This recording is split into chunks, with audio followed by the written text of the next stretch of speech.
smell your feet. I'm just kidding, guys. Welcome to Smelly Feet. London Regassa here. I'm back. This is a part of my channel where I basically get a bunch of trainers, well, individually of course, and we basically look at them, review them, see why they're hot, see like a bit of the history even, and so let's get into it. So this episode is going to cover the Air Jordan 1, otherwise known as the band trainer. One second. Get your sneak on. I'm just kidding. So yeah, we have the Air Jordan logo right here, Jumpman sign here, and Nike swoosh, sorry. So this is actually one of the first colorways released in the Air Jordan 1 series. It looks similar to the Dunk, and people do mistake it for the Air Force 1. However, the differences are that compared to the Dunk, it does have the Jumpman logo on the back here. It has the Air Jordan logo on the side here, and it also has the Jumpman sign on the tongue.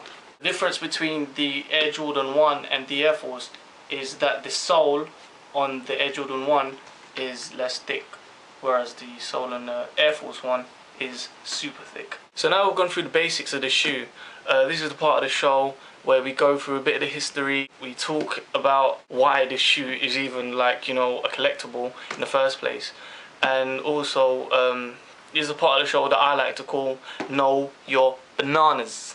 This shit is bananas, B-A-N-A-N-A-N. This shit is bananas, B-A-N-A-N-A-N. This shit is bananas, B-A-N-A-N-A-N. This shit is bananas, B-A-N-A-N-A-N. Thank you, Gwen.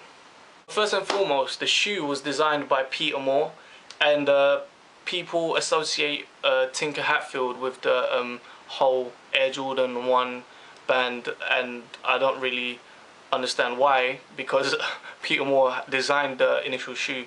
So that's just a bit of information for you guys. The reason as to why this shoe is called the band shoe is because during Michael Jordan's rookie year in the NBA, this shoe violated the NBA rules and regulations as the colours were too vibrant. Michael Jordan and Nike were fined $5,000 each time Michael Jordan wore these in the game.